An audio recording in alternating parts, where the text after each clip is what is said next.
टाटा उद्योग जगत का एक ऐसा नाम है जो न सिर्फ पूरे भारत में बल्कि पूरे विश्व भर में फेमस है। इस कंपनी को बने 150 साल से भी ज्यादा का समय बीत चुका है, लेकिन इसका नाम हर दिन एक नई ऊंचाई को छू रहा है।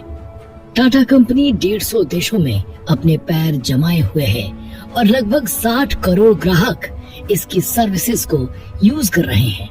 लेकिन क्या आप इसे इस मुकाम तक पहुंचाने वाले शख्स के बारे में जानते हैं? इस कंपनी को बनाने वाले शख्स का नाम है जमशेदजी टाटा, जिन्होंने 150 साल पहले भारत के लिए उद्योग जगत की ऐसी नींव रखी जिसने दुनिया भर में भारत और जमशेदजी टाटा को सफलता के मुकाम पर पहुंचा दिया। आइए जानते हैं जमशेदजी टाटा के संघर्ष की कहानी। मार्च 1839 को जन्मे Jamshedji Tata Tata group of companies के संस्थापक थे। उनके पिता नौसेरवान जी एक माइनॉरिटी ग्रुप पारसी से थे। वे अपने खानदान के पहले व्यवसायी थे। जमशेदजी टाटा बचपन से ही अपने पिता के नक्शे कदम पर चलना चाहते थे और यही वजह थी कि वो सिर्फ 14 साल की उम्र में मुंबई अपने पिता का हाथ बटाने आ गए थे। उन्होंने एल्फिंस्टन कॉलेज से अपनी ग्रेजुएशन की थी। बचपन से ही उनका तेज दिमाग होने के कारण उनके माता पिता उन्हें मॉडर्न एजुकेशन देना चाहते थे।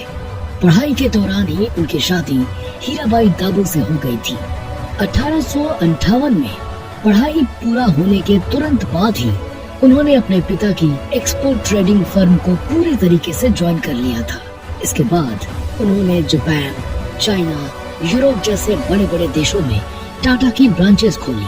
उन्होंने 29 वर्ष की उम्र तक अपने पिता की कंपनी को आगे बढ़ाया, लेकिन जमशेदजी टाटा के सपने कुछ और ही थे। इसीलिए उन्होंने 1868 में मात्र 21,000 रुपए की पूंजी के साथ अपनी खुद की कंपनी शुरू की। उन्होंने एक बैंकरप्ट ऑयल मिल को चिंचपोकली में खरीदा और उसे कॉटन मिल में बदल दिया। इसका नाम रखा गया अलेक्जेंडर मिल। हालांकि 2 साल बाद उन्होंने इसे प्रॉफिट पर बेच दिया था और इसी पैसे के दम पर उन्होंने 1874 में रुई का कारखाना खोला। इस मिल का नाम उन्होंने महारानी विक्टोरिया के भारत की रानी बनने के कारण इम्प्रेस मिल रखा था। अंग्रेजों का शासन होने के बावजूद जमशेदजी टाटा ने भारत की पहली स्वदेशी कंपनी खड़ी करके पूरे भारत को गर्व से भर दिया था। कंपनी का नाम था the central India spinning, weaving and manufacturing company limited. इस कंपनी में उन्होंने 5 लाख की पूंजी में से 1,05,000 रुपए लगाए थे, जिसकी वजह से उन्हें मैनेजिंग डायरेक्टर बनाया गया। उन्होंने भारत के अनेकों लोगों को रोजगार दिया, जिसकी वजह से वो रातों रात लोगों की नजरों में भगवान बन गए। जमशेदजी टाटा न सिर्फ एक अच्छे बिजनेसमैन थे, बल्कि एक नेक दिल इंसान भी थे, जिन्होंने अपनी मिल में काम करने वाले हर एक कर्मचारी को अपने घर का सदस्य समझा और उन्हें ऐसे लाभ दिए जो फॉरेन कंट्रीज में भी नहीं दिए जाते थे। जैसे उन्होंने कर्मचारियों के काम करने के घंटे कम किए, कारखानों को हवादार बनाया। उन्होंने अपने कर्मचारियों को दुर्घटना लाभ और स्वास्थ्य लाभ भी देना शुरू कर दिया था। वो जमशेदजी टाटा ही थे जिन्होंने अपने कर्मचारियों को रिटायर होने के बाद पेंशन देने की योजना की भी शुरुआत की। इन बातों से आप ये अंदाजा लगा सकते हैं कि जमशेदजी टाटा की सोच कितनी दूर की थी। आप शायद नहीं जानते होंगे कि मुंबई के फेमस होटल ताज का निर्माण भी जमशेदजी टाटा ने करवाया था। हालांकि वो पहले से ही भारत में एक शानदार होटल खोलना चाहते थे, लेकिन मुंबई के एक शाही होटल से जब उन्हें रंग भेद का शिकार होकर बाहर निकाल दिया गया, तो उन्होंने इस सपने को तुरंत पूरा करने की ठान ली। 1903 में यह होटल बनाया गया, जिसमें 4 करोड़ से ज्यादा की रकम लगी थी, जो आज के मुकाबले अरबों की रकम है।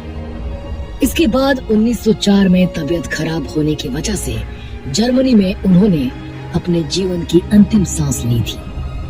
जमशेदजी टाटा का उद्योग जगत में जो बहुमूल्य योगदान रहा है, उसके लिए आज भी भारत उनका कर्जदार है।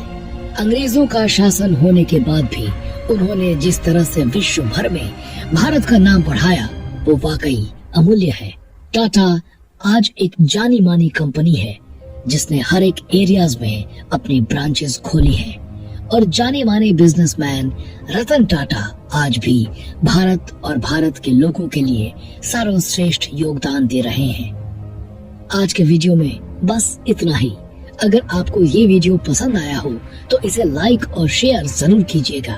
साथ ही साथ जाने से पहले चैनल को सब्सक्राइब जरूर करें।